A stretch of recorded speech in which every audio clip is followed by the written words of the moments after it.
एक बार इंद्र सहित देवताओं ने भगवान शिव की परीक्षा करनी चाहिए। वह देवों के गुरु बृहस्पति के साथ कैलाश पर्वत पर पहुँचे। शिव ने अपनी आत्मिक शक्ति के बल पर जान लिया कि ये लोग मेरी परीक्षा लेने आ रहे हैं, अतः उन्होंने एक अवधूत का वेश धारण कर लिया और उनके मार्ग में आ खड़े हुए। इंद्र ने उन्हें राह से हट जाने का संकेत किया, किंतु अवधूत वेशधारी शिव अपने स्थान पर खड़े रहे। ये देख इंद्र को क्रोध आ गया। बोले, अरे हट, रास्ते से जानता नहीं मैं कौन हूँ, हट जा, नहीं तो वज्र से तेरे टुकड़े टुकड़े कर दूंगा। धमकी सुनकर अवधूत वेशधारी शिव को क्रोध आ गया। उन्होंने जोर से एक हुंकार भरी, जिसे सुनकर चारों दिशाएं कांप उठी। गुरु बृहस्पति तुरंत भांप गए कि अवधूत वास्तव में कोई और न होकर स्वयं भगवान शिव हैं। उन्होंने इंद्र को संकेत करके कहा, क्या अनर्थ कर रहे हो सुरेंद्र, तुम भगवान शिव को नहीं पहचान रहे हो, ये तो साक्षात भगवान शिव हैं। इंद्र को अपनी भूल का ज्ञान हुआ। वह तुरंत भगवान शिव के चरणों में गिरकर क्षमा याचना करने लगा। क्षमा करे भगवान, मुझसे पहचानने में भूल हो गई। गुरु बृहस्पति ने कहा, हाँ प्रभु, देवेंद्र को क्षमा कर दीजिए, ये आपको पहचान नहीं पाए थे, अनजाने में ही इन्होंने आपको अपशब्द कह दिए, क्षमा कीजिए। गुरु बृहस्पति के अनुनय विनय करने पर शिव ने इंद्र को क्षमा कर दिया। इस घटना के कुछ दिनों बाद एक विलक्षण चमत्कार हुआ। समुद्र तट पर गंगा सागर के किनारे एक बालक रेत में पड़ा रुदन कर रहा था। उसके गले से इतना प्रलयनकारी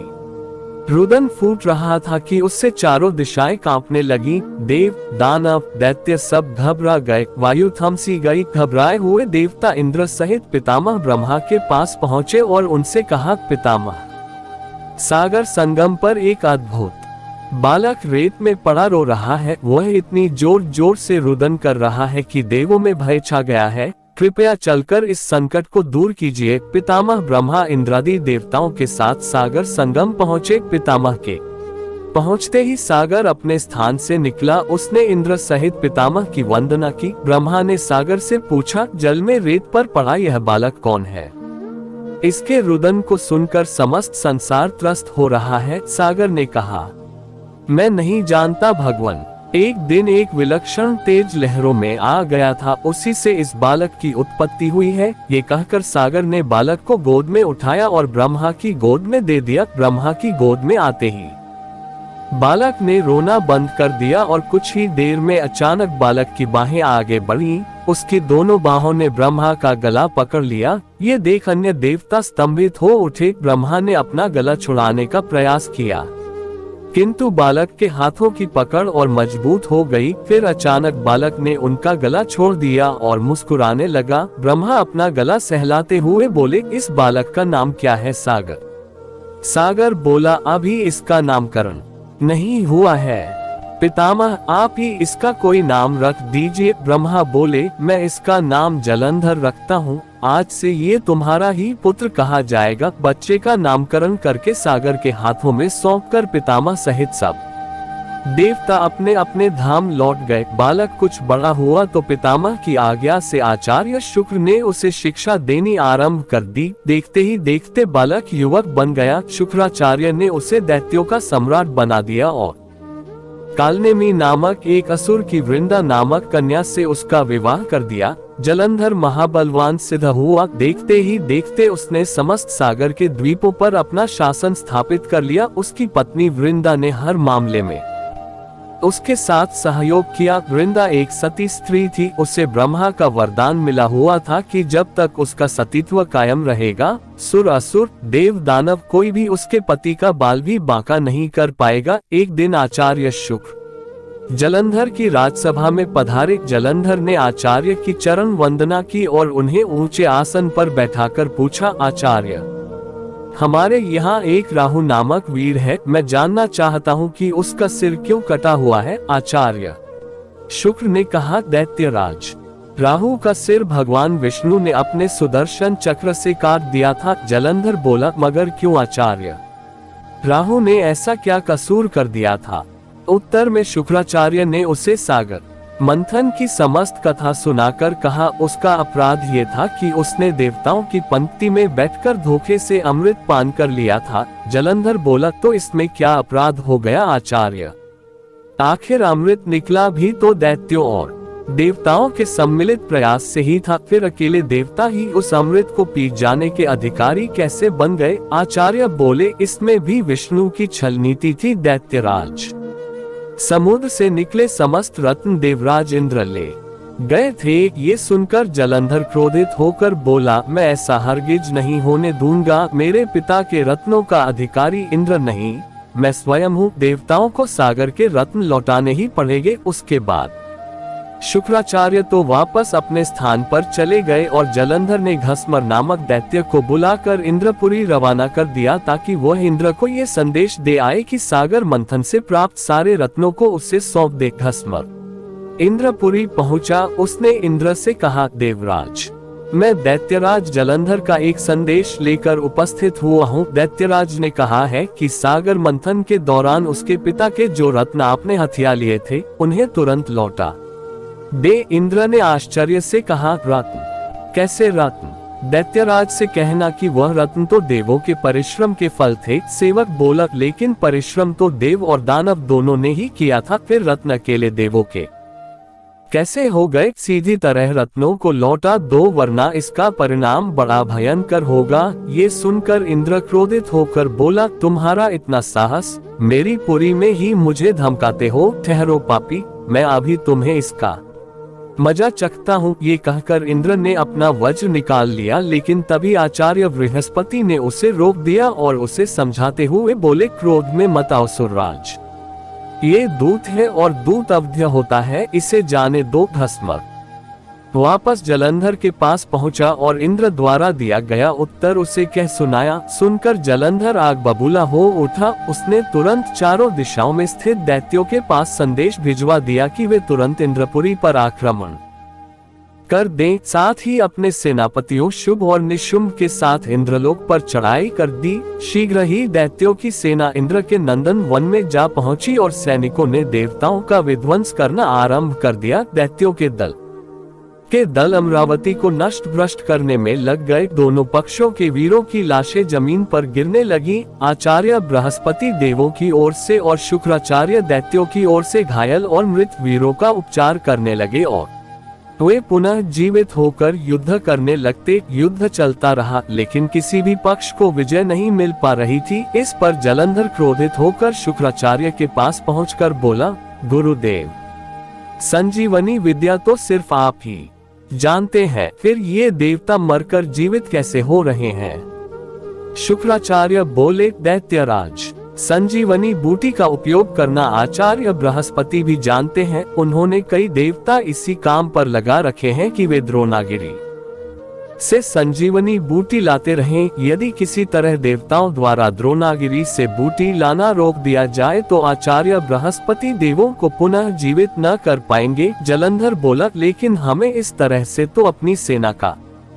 एक बड़ा हिस्सा द्रोणागिरी पर्वत की ओर ले जाना पड़ेगा और यहाँ तो भयंकर गति से युद्ध चल रहा है। शुक्राचार्य बोले, तो फिर क्यों ना द्रोणागिरी पर्वत को ही सागर में डुबो दिया जाए? न रहेगा बांस, न बजेगी बांसुरी। शुक्राचार्य की बात सुनकर जलंधर अमरावती छोड़कर द्रोणागिरी पर्वत पर जा पहुंचा और अपने मंत्रबिद बाणों से उसे समुद्र में डुबो दिया। इससे देवताओं को संजीवनी बूटी मिलनी बंद होने लगी। देवताओं में घबराहट फैल गई। इंद्र घबराता हुआ आचार्य बृहस्पति के पास पहुंचा। बोला, हमारे वीर बड़ी संख्या में हताहत हो रहे हैं आचार्य, अब क्या होगा? इस तरह तो समस्त देवताओं का विनाश हो जाएगा। आचार्य बृहस्पति बोले, मेरी सलाह मानो देवेंद्र, ये युद्ध तुरंत बंद कर दो और अपनी सेना सहित भागकर जान बचा लो। जलंधर भगवान शिव के तेज से पैदा हुआ है, उसमें भगवान शिव का अपार बल है। तुम अपनी जान बचाओ, बाद में कोई न कोई उपाय जलंधर को मारने का निकल ही आएगा। आचार्य बृहस्पति की सलाह मानकर देवता युद्ध छोड़कर भाग निकले और मेरु पर्वत की कंदराओं में जा छिपे। शुंभ निशुंभ सहित दैत्यों की सेना ने उनका पीछा किया, किंतु देवता पहाड़ की गुफाओं में पहुंचकर अदृश्य हो गए। थक हार कर दैत्यों की सेना वापस लौट पड़ी। जलंधर ने सारी अमरावती को लूट लिया और स्वयं इंद्र के सिंहासन पर बैठ गया। इंद्र मेरु पर्वत की कंदराओं से निकला और अपने साथियों के साथ भगवान विष्णु के पास पहुंचा। उसने भगवान विष्णु से प्रार्थना की, रक्षा कीजिए प्रभु, जलंधर ने समस्त अमरावती तबाह कर दी है, हजारों देवता मारे गए हैं, स्वयं मैं भी मुश्किल से जान बचाकर यहाँ तक आया हूँ। विष्णु ने इंद्र को आश्वासन देते हुए कहा, घबराओ मत सुरराज, मैं स्वयं तुम्हारी सहायता को चलता हूँ। जलंधर अब ज्यादा दिनों तक नहीं बच सकेगा। फिर विष्णु अमरावती जा पहुँचे। विष्णु के वहां पहुँचते ही देवताओं में नवीन स्फूर्ति का संचार होने लगा। वे शत्रु सेना पर प्रहार करने लगे। जलंधर बड़े प्रबल वेग से विष्णु के सम्मुख आ डटा। विष्णु जिस भी अस्त्र शस्त्र का उस पर प्रयोग करते, जलंधर उन्हें तुरंत निष्फल कर देता। आखिर में विष्णु ने हार मान ली। बोला, तुम वाकई वीर हो जलंधर, मेरे इतने अस्त्रों को भी तुमने निष्फल कर दिया। अब ये युद्ध बंद कर दो। जलंधर बोला, ये युद्ध अब एक ही शर्त पर बंद हो सकता है देव, यदि आप मेरी बहन लक्ष्मी सहित मेरे द्वीपों पर मेरा आतिथ्य स्वीकार करें। विष्णु ने जलंधर की शर्त स्वीकार कर ली। जलंधर के आदेश पर युद्ध बंद हो गया। भगवान विष्णु लक्ष्मी सहित सागर द्वीपों पर पहुंचे। जलंधर अमरावती की सारी संपदा को अपनी राजधानी ले आया और बड़े प्रेम से भगवान विष्णु की आतिथ्य सेवा करने लगा। एक दिन देवर्षि नारद उनकी सभा में पधारे। जलंधर ने उनका स्वागत सत्कार किया। नारद जी बोले, दैत्यराज, इस समय समस्त ऐश्वर्य तुम्हें उपलब्ध है, किंतु एक चीज की कमी है। जलंधर बोला, कमी? किस चीज की कमी है देवर्षि?